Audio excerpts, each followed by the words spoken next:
Ready? Here we go.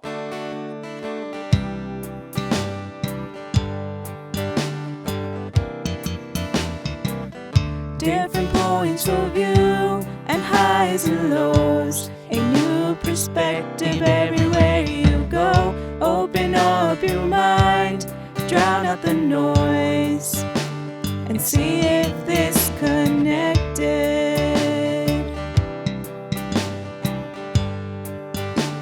And see if this connected.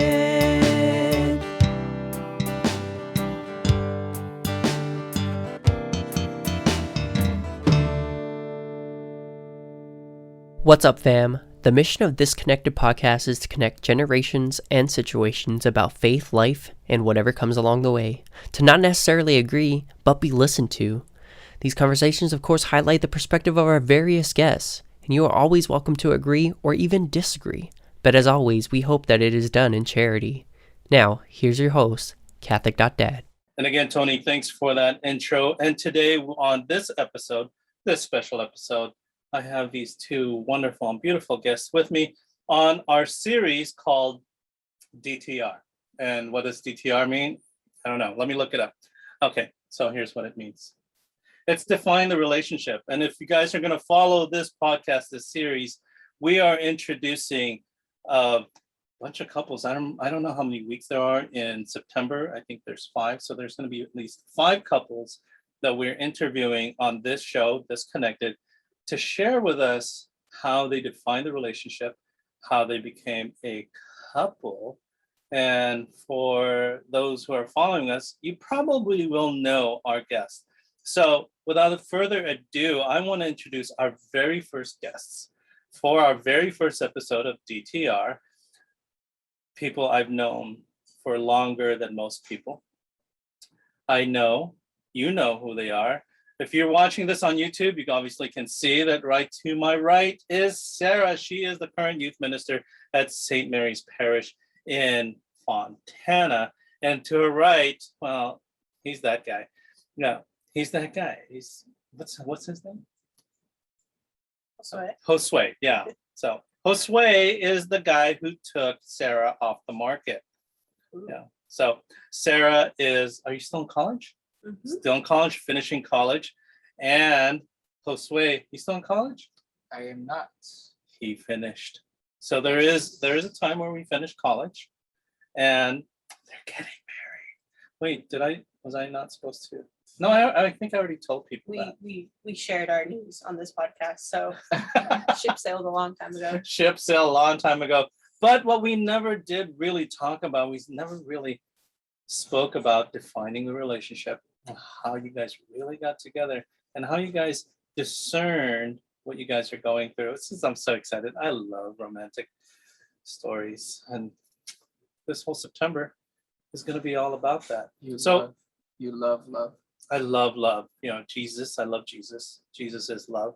So this is awkward because I keep looking at the monitor on the laptop and the camera is way above it. Yeah, me too. So we got to make sure that we look elsewhere over there. So for you guys who are just listening to this on audio, you guys absolutely don't know what we're talking about. Which, by the way, just ignore the camera because I only listen to the audio version of the podcast. Tony's the one who edits the YouTube. So just saying. So tell us a little bit about yourselves. Sarah, tell us something about Josue. Josue, tell us a little something about Sarah. See how that's different? So Sarah, tell us, who is Josue? Josue is a new UCLA grad. He studied psychology and education. He's a hard Lakers fan and basketball fan. I know nothing about that, so I've gotten him to share my love and passion of dogs, and now he's probably a bigger canophiliac than I am. No. Yeah. No. I don't think anyone will ever talk. I think she must. What? A canophilia? Yeah, just a really obsessive love of dogs. Philia is in there. Philia. Yeah. I thought it was philiac. I thought he was allergic to canines. Love of the four-legged beasts. But more than anything, he's just a really amazing man of God. So I'll top that. And my best friend. So Aw. Okay, Josue, now you gotta top that. You notice that I always ask the ladies first because it puts the guys on the spot. Oh, so Let's see how well you do. okay. Well, Sarah is still studying at Cal Baptist University. She's Yes. studying clinical psychology. And yeah, she's a youth minister, like Arno mentioned, at St. Mary's Catholic Church. She's been doing that for about almost 2 years now, right? Going on 2 years. It's August. It's May. And yeah, I mean, we've known each other for since sophomore in high school. We were in the same confirmation class. That's how we met. And she, yeah, love of dogs, but that doesn't top her love of our father, our Mama Mary, and that's kind of how I fell in love with her.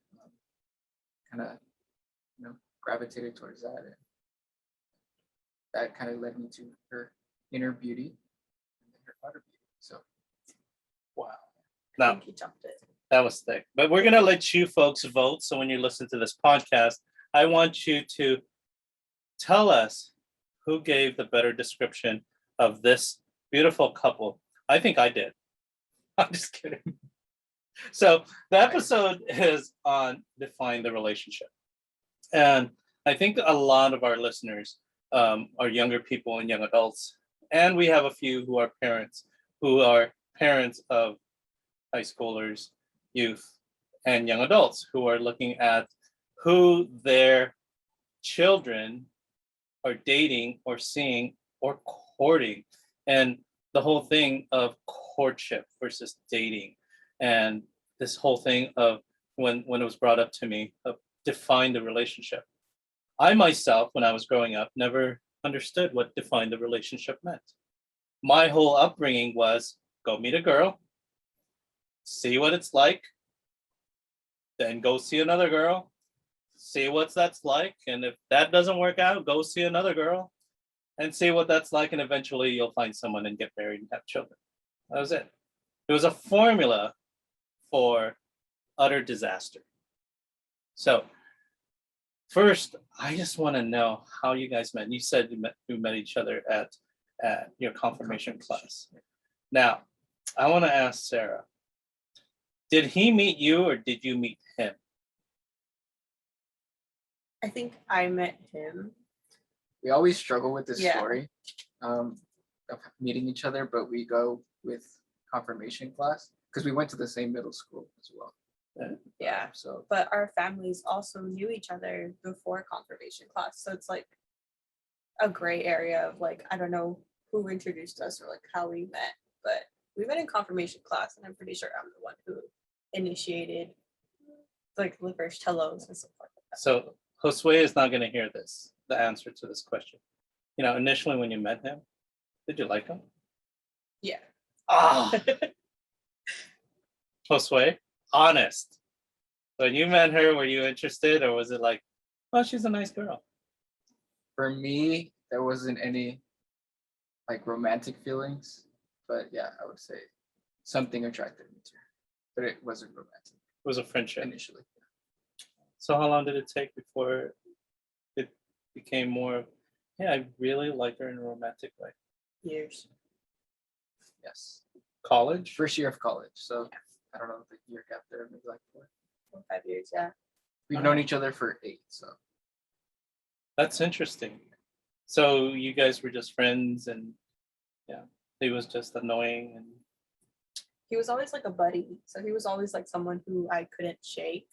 So even if I like dated other guys or anything else happened, I somehow always like gravitated towards like him and his family. Like I was really good friends with his younger brother and his sister. And I think I was closer with his younger brother than I was with him at one point. But like in all of like our senior year pictures, I have a picture with him in our prom like outfits, and like yes, it's like I always gravitated towards him. I always had a massive crush on him. but wait, did you go with him to prom? I did not. yeah, it was the That's- weirdest I'm thing. telling you, like I gravitated towards him. She went with a different prom date. I went with my own prom date, and at the reception, the venue, we found each other with her dates.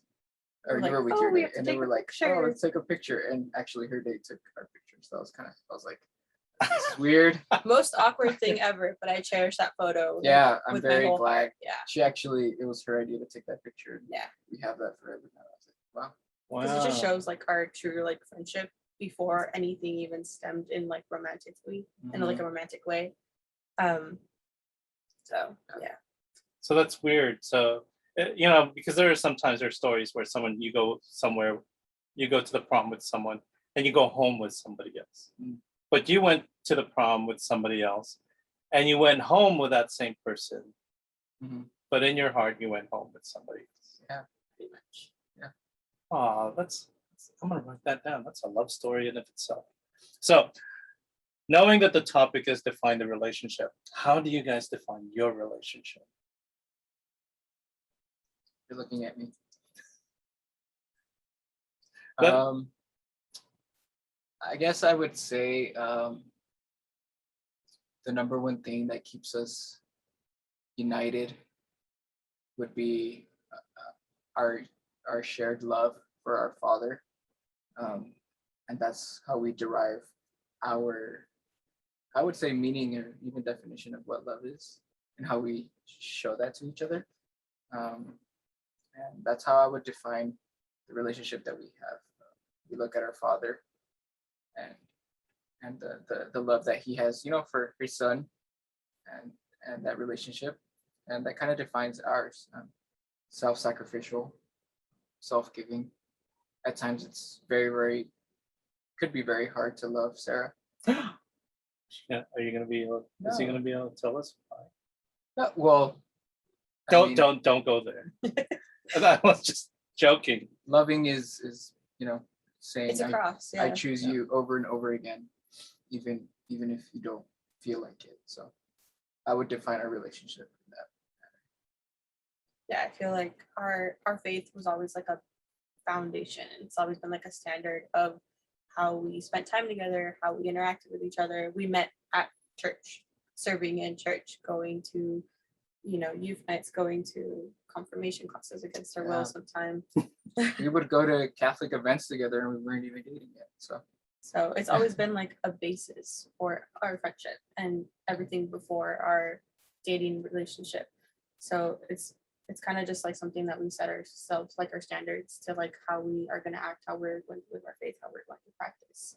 Being an example of a holy Catholic couple in society today, because that's rare. It's a rare thing to see nowadays. People actively pursuing and discerning the heart of Jesus as a couple.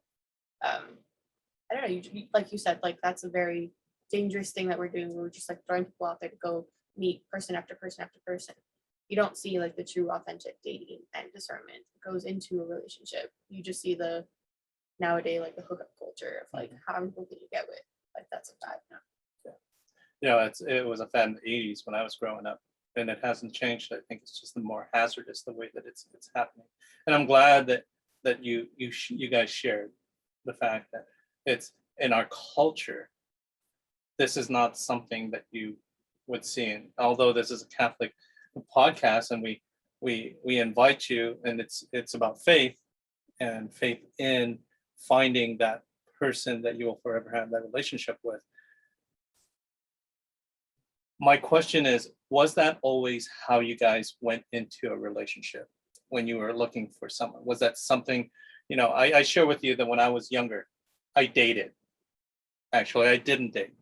Full disclosure, I was a hedonistic dater. It was all about me. It was for my pleasure, not the other person. But in your life, and you have friends, is that something that you saw in you, or is that something that you saw in your friends and you're like, I am not going to do that? Yeah, that was like going back to like high school. That was definitely not something that I saw in myself. That was something that I had to learn to love after a lot of pain and heartbreak and suffering. Because before I was really like the reconversion that most young adults have, it was leading up to like the days before I like finally reconnected with Josue, and we were like, oh, like we like each other. But before that, I was completely astray, and I did not know what I was doing. I did not know who God was or who He was to me. I didn't know the love of a father that He had in me. So I was just looking to fill the void that I had in my heart with like meaningless relationships and friendships and all these things. So I would just like date random guys who had no care for the faith, who I genuinely didn't even care for, but I just wanted a presence of like a man, or like quote unquote like a male figure, or like someone that I can lean on as a male. And I would just look for that, and it would be like meaningless. Like I had no emotional connection to these people. It was just a matter of having a person there to bring me that quote unquote comfort that I was looking for. Yeah, and I'm going to agree 100% with that. Even though I would like to think that I dated with intention in high school, that wasn't the case. And it actually wasn't until I started dating Sarah that, I understood the importance of dating to marry. In high school, there were more flings in my case.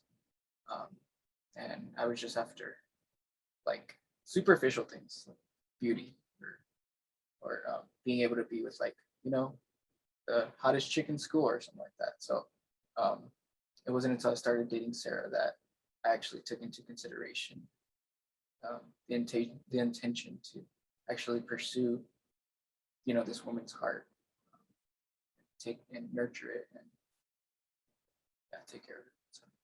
It's so beautiful. I do have to share, and I do have to confess that I've met these two before. So I just want to share to our listeners that I've known both of them in high school since they were in high school, and I just want to share it because this has to be told. So Sarah is like a daughter to me, and when she would date those guys, it used to piss me off. This just upset me. I was Me like, too, why? I was like, why? Why? It's like, you're such a beautiful person. I said, why? And then on the other hand, I knew Josue, who I had made a promise to God that one day I will have a young person become a priest. And Sarah took that away. So when I say, why? No, I'm just kidding. Hey. I'm just kidding. But in our walks were different. Yours, being like a father and saying, oh, man, why that one? And then you, it's like, oh, he makes such a good priest. I mean, he was like a little baby. He was pretending to be a priest. And I think you were actively discerning. And maybe I think your family was more actively discerning than you were. But just saying, it's true. But then you guys posted this, and I still have the picture of you guys at a soccer game. And I still remember my question: is this friends or are these friends? And I think you responded, we're friends. I'm like, I understood that. And so it was joy in the fact that you found someone, you found each other, and God brought you to each other. Yeah. So there is something that is said that when you are looking and you're finding it in the wrong places, God will always pull you back and bring you to the person that is for you. Now, that might not be true for most people, but I think it's definitely true for the two of you. So my question for you guys is, how did you ask her to be your girlfriend? Yeah, it really did work out the way that you described it. So she had just gotten out of a relationship herself, and at that time I was kind of discerning priesthood, and so we reconnected, and it was actually a Saturday night at Life Team. Yeah, shout out Life Nights, St. Mary's. And she showed up, and I was like, whoa, like, I haven't seen this girl. I had been away from the church for almost a year, which is crazy because I basically lived there with her now. Which, when she left, I was upset with her. Sounds really bad, but that's not about me. Go ahead. Yeah, and she showed up, and I was like, whoa, she's back. And that's when we reconnected. I was like, we still have the same number. and we started to talk. And at that time, I was working in Los Angeles. I was going to school and working there, summer job. So I remember that night being, okay, well, I have to drive back to LA, but I'll text you once I get to LA. And I did. I texted her, and that's how we began a conversation, dialogue. And she was telling me about, her life and how things have changed in my life. And after that, one thing led to another. We started to talk a little more serious. Started to ask the question, like, should we go forward? And actually, I wanted to not date for a while. And actually, it was the case for Sarah as well, to not date, correct? You wanted to hold off a little bit. Yeah, I had like no interest in getting into another relationship. Yeah. And I made it known to her. But like Arnell said, sometimes things happen, and God just literally pulls you two people together, because His plans are greater than ours. And I would say that we literally started dating because of the strings that God pulled in our lives, and because I was open to that. We were both open to that.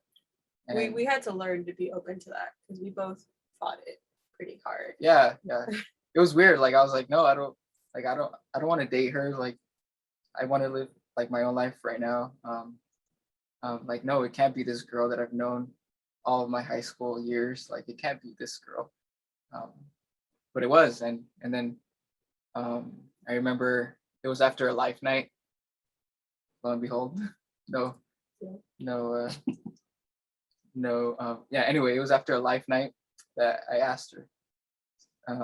We've always been in ministry, so after life night, it was just literally, I went. She was loading stuff in her car, and I went to her car, and I was like, you know what? Like, we've been in ministry. We have this servant heart to serve other people, and that's what I want to do. Like, in this relationship with you, I want to be able to show others, a love that is so unique, and so much needed in this world. And I want you to be my girlfriend, and I want you to like do this with me. And she started crying. Yeah. And She said no. she said, True. she said yes. But then the very next day or so, I asked permission from her mother. I should have done that beforehand. You listeners out there, Yeah. Do it before. do that beforehand. But I did ask her mother. It was the next day, or My mom loves him, so it was like a given. yeah. So I did ask permission for her mother to, if I can pursue her daughter's heart, be her boyfriend. And she said no. Yeah, she gladly, accepted, and she made it known that when I date her family as well. So, I was ready to take that on, and yeah, now we're here. And that's so important for you listeners who are out there who think that you get into a relationship and you're dating the person. And I don't know if it's cultural, but it's also true in my culture, that when you're dating someone, you're dating the family. You're dating the entire family. Because as my mom and great grandma had always advised us, if your relationship with the family is not successful, your relationship with your partner, your mate, your spouse, your girlfriend is also going to be very difficult. And it causes the person to choose between their spouse or the family. And that's a source for fighting, and it's not what God intended.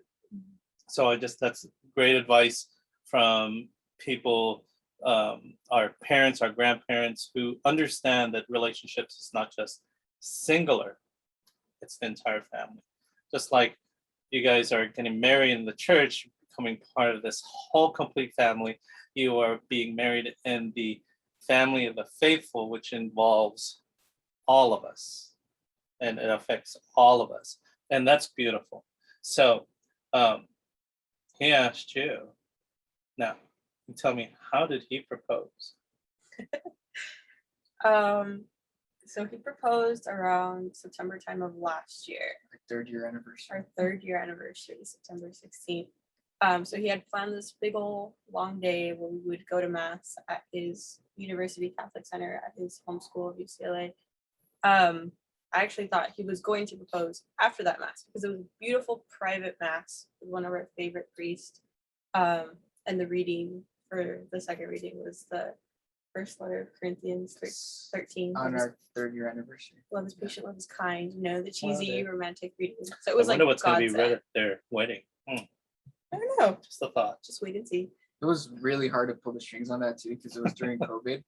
Yeah. And It was at like that the time, peak point no of one was COVID. allowed indoors. So I don't know. Disclose.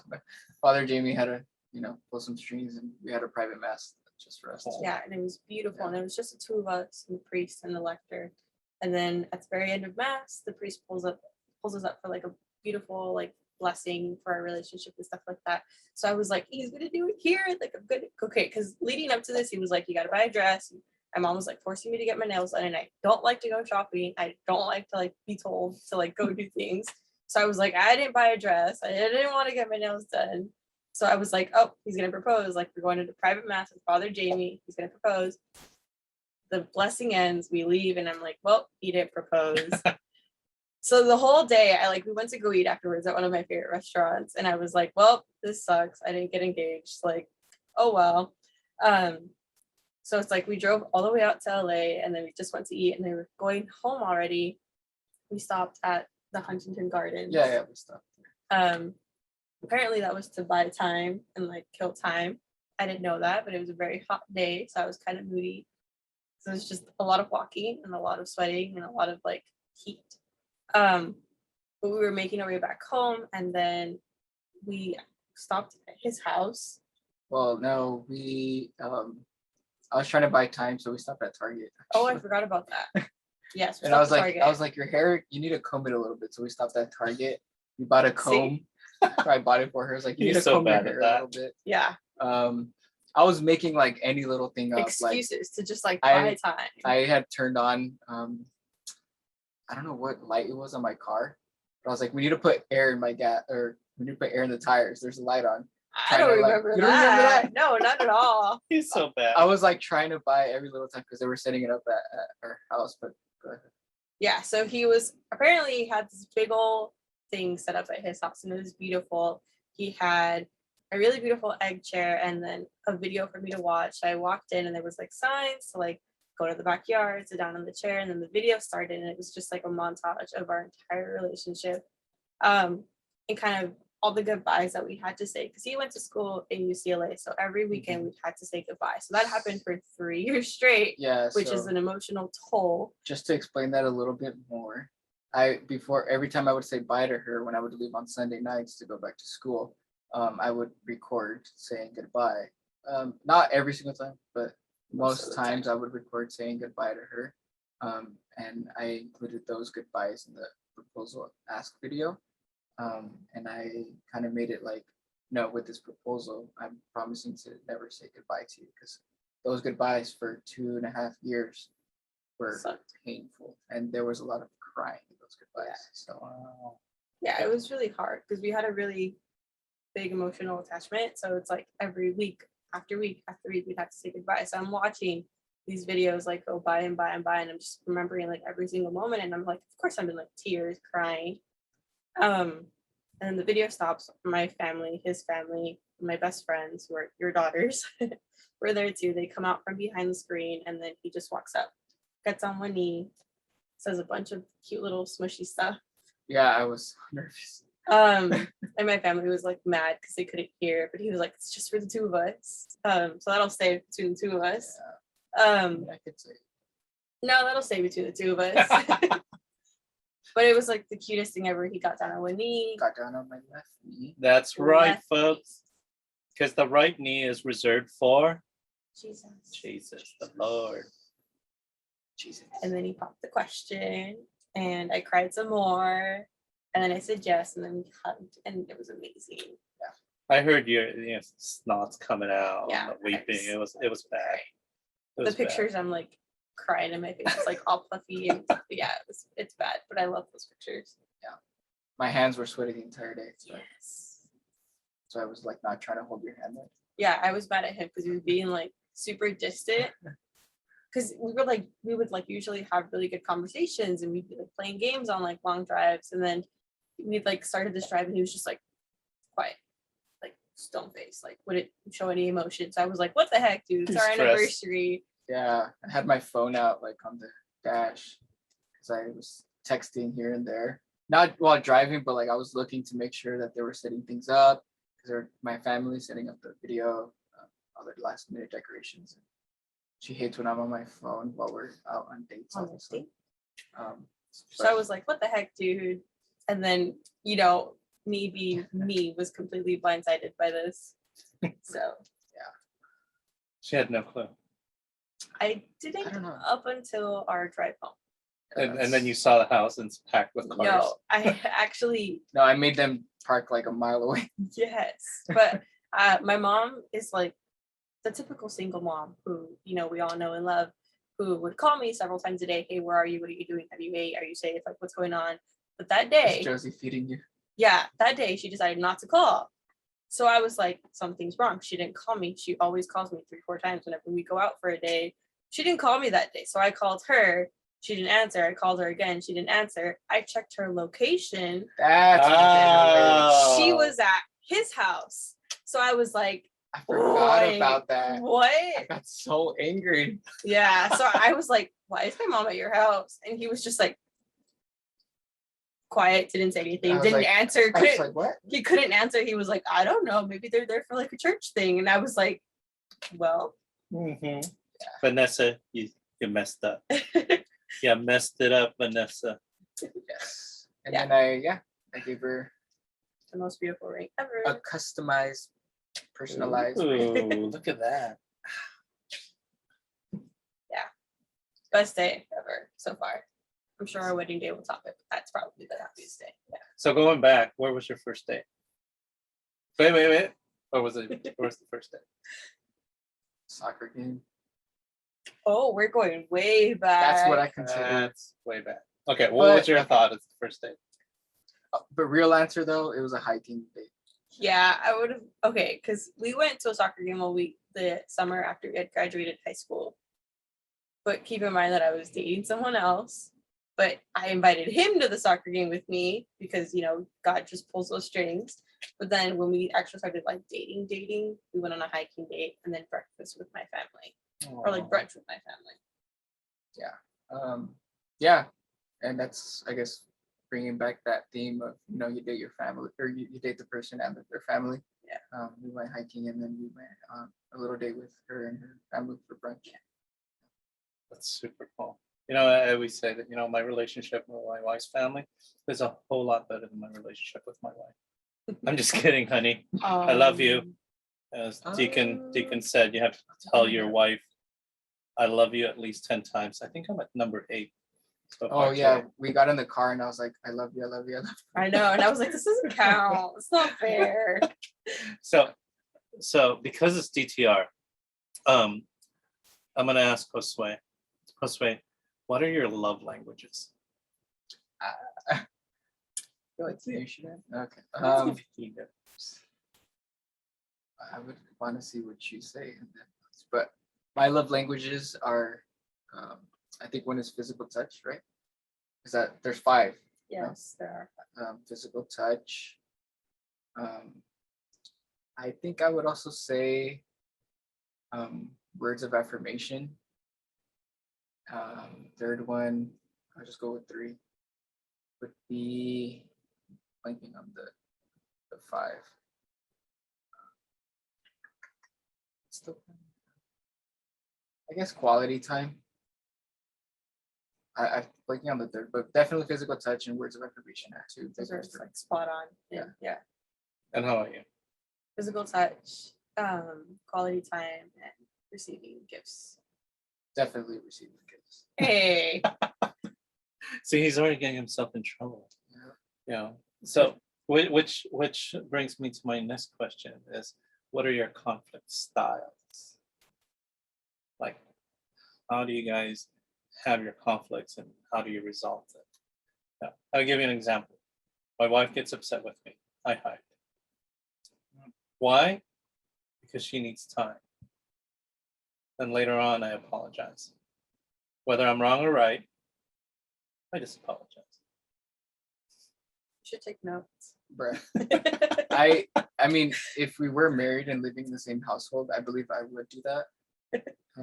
Because when we do tend to have like, arguments. Is he stubborn? A little bit. We both are. Well, because if we have an argument now, like I can't go to a different space in the house because we're not living together. It's like our time, so it's like I can't leave. But if I leave, I'm gonna go home and not come back. Yeah. But I would do that definitely. To give you time.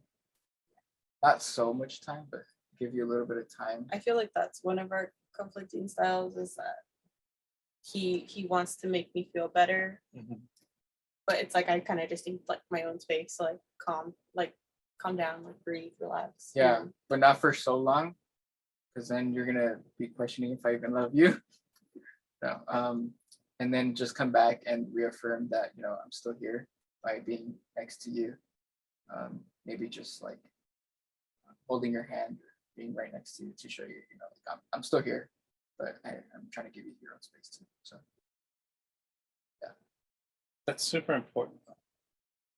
A priest when we were married had told us that the one thing that we ought to do before going to bed is saying the Our Father together, and that don't ever go to sleep without putting a resolution to your argument, which, full disclosure, never successful every single time because we're humans.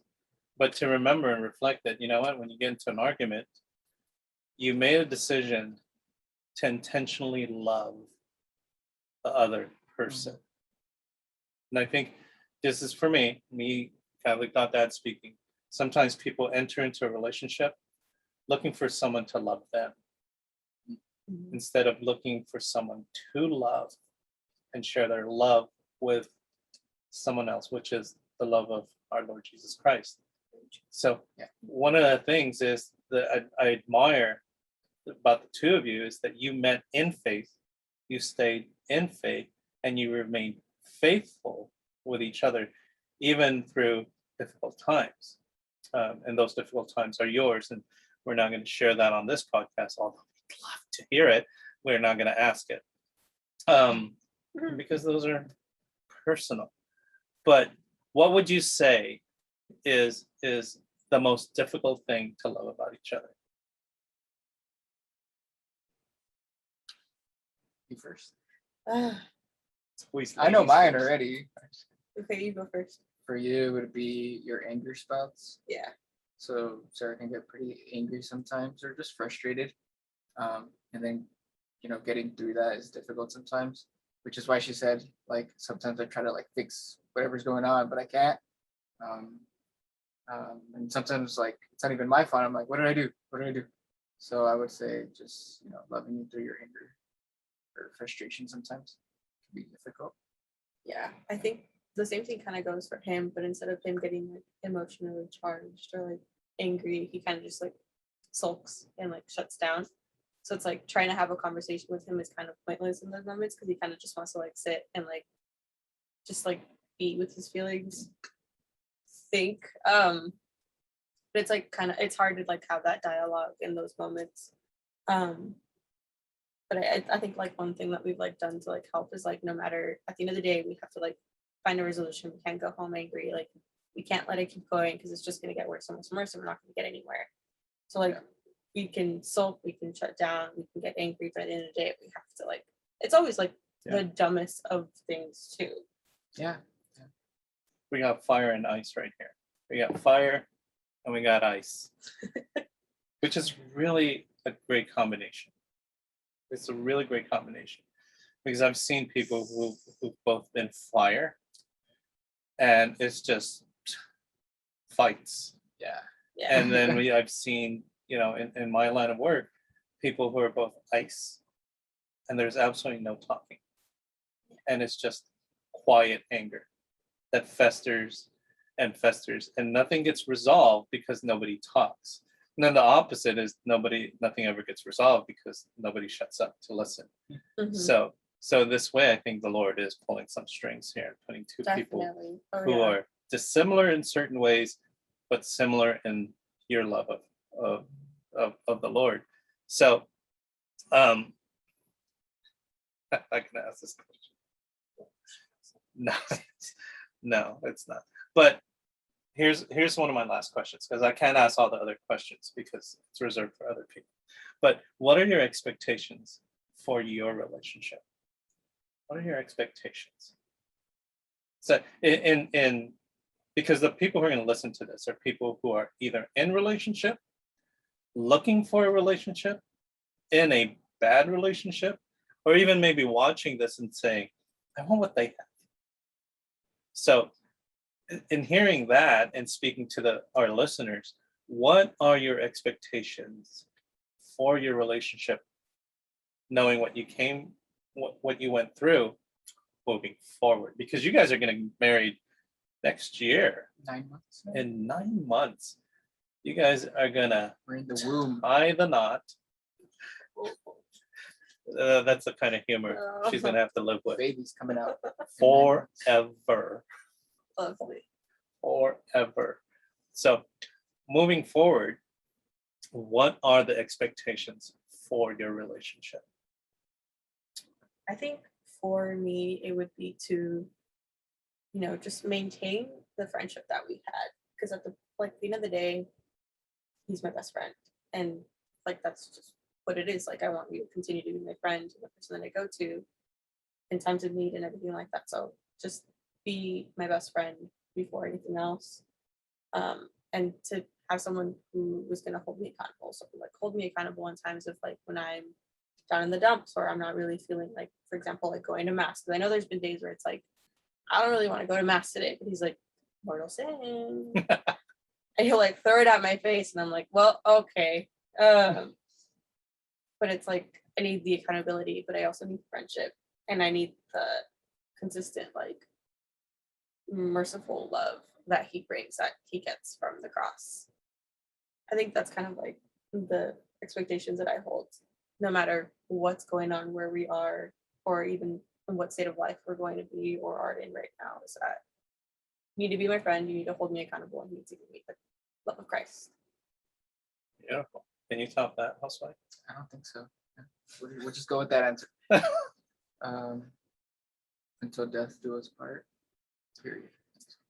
I guess, yeah, I mean, you summed it up very well. What's to say to that? I would say definitely that friendship is something that I want to have lifelong, at whatever stage. Once you grow old, that's your person. If and when we get to that stage, and that's the person that you're gonna, grow old with. So that friendship is definitely the foundation, and just being able to continue to love each other, and saying I choose you every single day until we're no more. So. Beautiful. So, not in the past, but during your relationship, if you could change one thing, what would it have been? If you could change one thing from the past. No. During our relationship. During your relationship. Uh-huh. From the time that you were dating to today, if you could change one thing, what would it be? Okay. I'm trying to think. These sound like small group questions. They really do. Trying to think. I have no idea. I feel the one thing that came to my mind would have been the distance, but I don't think I would change that because I feel that gave us the opportunity to love in chastity and with a lot of temperance, and I think we needed that. I don't know. I feel our relationship was just laid out so beautifully, and it's honestly with the work of so much grace and the true presence of Christ in our relationship was really always there. So it's why would I change something? if everything kind of just worked out the way it is. But at the end of the day, we were just living the will of God for our lives. And if he would have said, no, you guys got to break it off and she's going to go with sister, like we would have done that. But he called this relationship the way that he called it to be. So I don't know. I don't really see myself changing. I guess I would say not to, just take a leap of faith. At the beginning of the relationship, we were kind of hesitant. So I would just, No, you were kind of hesitant. well, I was more. He was. So I guess I would just change, just take a leap of faith, take a jump. Obviously, if you feel it in your heart, but you're scared or something, you have 1 foot in, 1 foot out, just, take a jump. Yeah. Obviously, if you feel that and God is opening the doors for that, Literally. it's gonna work out. So, and anything that you want to do, Yeah. And don't bombard your former youth minister with all those text messages late in the middle of the night. I would just like No. to point that out, that to this day, I call Arnell dad because he's been that father figure for me in my life for years. And, his daughters are my best friend. So I would go with him for all of my stuff because he's dad, like he's the dad figure in my life. But Josue would also go to him as like a male colleague kind of thing. So he heard both ends of our relationship It was so awful. struggles. Struggle is real. It's like I'm putting myself in the relationship, but I'm so happy for you guys. Truly joyful, truly God sent. God intervened in both of your lives, and in this series of podcasts, I really want to highlight the beauty in relationships, and the beauty in what you guys literally did was you defined it, and it was so Christ-centered, and it's an example for many young people and many older people on what it means to be in relation with the Lord, with each other. And we need more holy examples of how that is. And by the way, when I say this, doesn't mean that we're looking at perfection, because there's such a huge difference in living out your faith and living thinking it's perfect. I always laugh when people say, oh, my relationship with my person is so perfect. And I'm like, yeah, it's not. And if that's what you're looking at as a perfect relationship, you're setting yourself up for failure, because we are not perfect. And the beauty of what you guys are doing, and what a lot of the people who we're bringing on the podcast, is that there were things that needed Christ to be present to perfect the relationship. And that's what we want to be able to put on these podcasts series. So my question to both of you is, do you have any other advice to listeners out there, to parents especially who have young people who are dating, to young adults who are discerning marriage, and for youth who are looking at relationships and what that means? I mean, we can go on for hours on that, but try to bring it into a close. To the parents. I was gonna say something. Sorry, I'm the youth No, go minister. for I'm calling the YM card. To the parents, I truly, truly, truly pray and hope that you grow out of this fear to have those difficult, awkward conversations with your young people. I know with my mom, it took us a long time to grow out of that. Ooh, like, I know she's dating someone, but I'm not going to talk to her about it because, it's her business. Like, no, like, talk to your kids about who they like. Talk to them about what their expectations are of, living in chastity, living in modesty, living the virtues, practicing, all these things that the faith gives us. They need to hear it from somewhere, because I grew up not once hearing about any of that. I never had like those dating conversations. I never had any talks about the virtues or anything like that. I was kind of just thrown into it and expected to know what to do. And then when I made mistakes, I would get reprimanded for it. but it's because I never had those things in my tool belt. I needed to know what they were. I needed to have somewhere to go and not just look to my peers and those around me. So I really pray that you grow in these graces to just have these difficult conversations with young people, because they want to open up to you. They want to be able to come to you for these things, and they want to be able to share these things, because at the end of the day, you're their parents. They're still under your house, but you are the primary catechist, their primary teacher, and you set the example. And I came from a single parent household, but she still set that example of what true love is, because she gave me that true love every single day. But we needed to have those conversations to really figure that out. So have those conversations. If you don't know how to have those conversations, reach out. We can help. We have resources galore to help you with these things, and we want to walk with you in that journey. But I know that there's young people in our community who are starting to venture out into like that dating game, which is really terrifying. But She's starting to act like a parent. I know. So it's kind of just like, have these conversations, teach them what the faith is really calling them to grow into. How about young adults? Yeah, Young men. young men of valor. Say that again with a deeper voice. Men of valor. Okay, I don't have the a deep voice. Definitely, I'm gonna give the advice based on our relationship. Seek friendship first, because from there, beautiful things come out of that and blossom. If you truly go with the intention of just wanting to be this certain female friend, the intentions are going to be healthy and natural. They're going to come out naturally. And who knows, maybe it blossoms into a relationship, and then you marry that person. But yeah, definitely seek friendship first, a holy friendship with the person, with anybody. And then don't be afraid to ask, will you go on a date with me?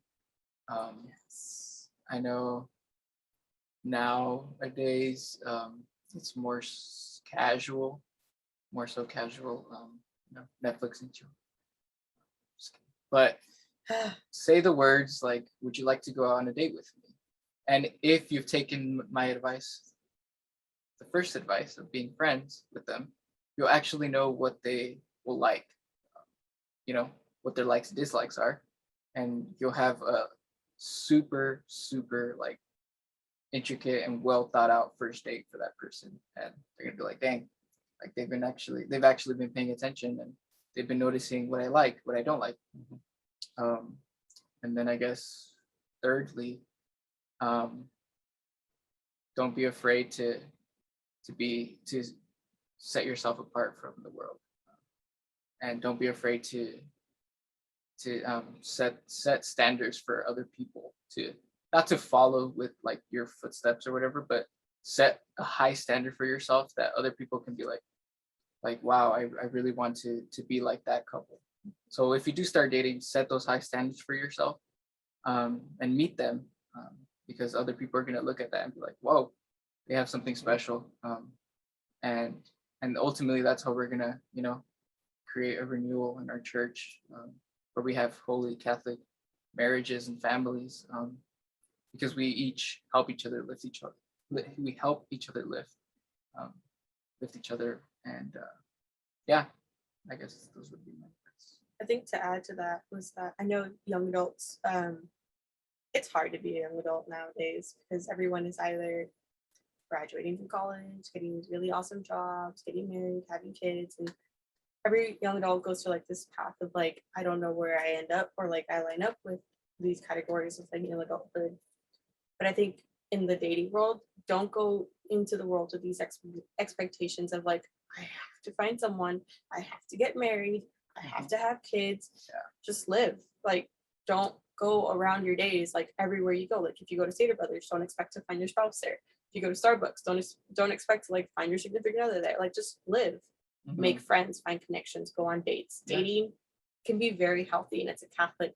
There's a way to do it in a way that represents our faith, but it can be a very healthy thing. But if you just go about your way with such tunnel vision of like, I need to find a spouse, I need to have kids, I need to get married, like Yeah. I need to do these things, you're just gonna put so much unnecessary pressure on you, and you're just gonna lose the joy that Christ is giving us day in and day out. And don't have that, I guess, like that checklist that this person needs to check off, right? What I have to check first. Well, obviously there's some make or break deals, but sometimes the person that God calls you to is gonna be the perfect one. Like, for example, he wanted someone who could sing. I don't sing, I didn't want anyone who could sing. Honestly, but like, as long as you love God and you can cook me food when I'm tired sometimes. Okay, just kidding. See, I can sing, not well, but I can sing. yeah, same. But yeah, I was saying set those standards once you're in a relationship, meet them. But Yeah. What about for those that we minister to who are in middle school and in high school? What should you date in middle school? Well, I'm going to go back to what you said. When the time comes after your friendship and after your discernment of, hey, do I want to go on a date? My means to this would be, and I am in no means a parent. Like I am not a parent. I'm obviously not married yet. But the guy should be the one to say, will you go on a date with me? Mm-hmm. If you can't take that person on a date, i.e. your mom drives you to the date, or can't afford to do things, then maybe you're not ready to date. maybe you should just have a friend. Maybe that person should just be your friend, keep developing that friendship. And it's always that question. And I think about this because I've gotten that question from parents several times. And it's like, when is it okay for my kid to start dating? And I'm kind of just like, well, see, the thing is, there's a lot of things that go into dating. But the thing is, like, if you're wanting to take that person on a date, you should have a means to do that. And when you have a means to do that, it shows a certain level of maturity that it takes to really love another person. Because being in a relationship isn't all unicorns and rainbows and sunshines and butterflies. It's love is a cross. And it's something that doesn't come easy, and it takes a lot of effort. And sometimes as a young person, it's just not in our agenda right now, and it's not in the will of God to pursue relationships. But you can pursue friendships that maybe one day develop into relationships. The way I say it is, in high school and middle school, a girlfriend or a boyfriend is not an accessory. They are not jewelry. And one of the things I always say is that when you enter into a relationship and you define a relationship, ask those same words: who, why, when, where, and why. Why? If we can answer those questions, and the answers are good, then I'm speaking to parents as a parent, and the answer is good, then you can consider giving that permission to say, well, maybe you are ready to try out what dating is. But again, what dating is, and for me, what dating is a point to seek out what marriage will be. Again, Oh yeah. a girlfriend or a boyfriend is not an accessory. It's not someone that you put on your arm. Prom dates and dances is just prom dates and dances. Make some friends. So, any other advice that you guys want to give? Because this is just beautiful. I can't wait to see you guys this wet day. Can't wait for you to mess. He's like, what? I forgot the term for it. So Oh, what? help us coordinate our Coordinate mess. our mass. It's gonna be a life night. There's gonna be a break. No, but I forgot the name for it. Their wedding is going. Sacristan? No. The wedding is literally going to be a youth night. There's going to be Yes. an icebreaker. There's going to be a proclaim. There's going to be a breakout session, and then there's going to be a send. So it's gonna be a mess. So it's going to be a mess. So Cool. for you guys who knew what that was, you guys absolutely knew that that's going to be a mess. Wow, can you tell where you finished yours? Yeah, it's like, oh, they're just ugh. Thanks, Dad. Everything revolves around ministry, And I just want to say, this is going to be announced to the world. These two are going to have the very first youth ministry mass. I'm just kidding. but it's probably going to be like that. It probably will be. Yeah. It's like, oh, I know that person from youth ministry. Yeah. So St. Mary's Life Teens, get ready to serve in the message. And Edge. And Yeah, and Edge. There's so I'll many be the teams going sacristan. into it. Yeah. Making sure the vessels are all ready. And the kneelers, because they're going to be kneeling. yes. They're going to be kneeling. No sitting in this wedding. Okay. Well, guys, thank you so much for coming on the show and sharing our DTR series. They're going to be our initial episode for DTR, Define the Relationship. If you guys have any comments or you want to email us anything that you want to say to these two individuals who are going to get married next year in 9 months, the birth of their fruitful relationship, send us an email at catholic.dad50@gmail.com. Also, if you guys want to support the podcast, you can always go in our bio and there's Patreon there. You can be a supporter and be a patron to the podcast to help us support the ministry of this podcast. Aside from that, we always like to say, well, thank you to our guest. Thank you, Sarah. Thank you, Josue. Congratulations. I'm just so giddy. I'm so excited. And as we always say, and I'm going to say it to you, continue to live a life of holiness, be blessed, and be third. I know it. All right, folks. See you until the next episode. Ciao. Different points of view and highs and lows, a new perspective everywhere you go. Open up your mind and drown out the noise of different generations of new girls and boys. So sit back and relax, this the podcast. Don't overreact if the thoughts are abstract. When it's hosted by Catholic.Dad, who knows what's gonna happen? Hey, what's up, fam? Different points of view and highs and lows, a new perspective everywhere you go. Open up your mind and drown out the noise and see if this connected.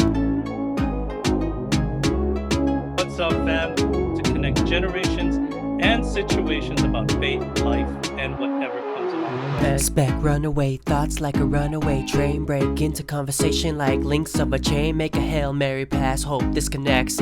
Have a question for a guest, put it to rest. Live a life of holiness, lead by example. Follow at Catholic.Dad and be tangled. Christ leads our way, he's the good shepherd. Pray for one another, be blessed, and be third. Different points of view and highs and lows, a new perspective everywhere you go. Open up your mind and drown out the noise and see if this connected.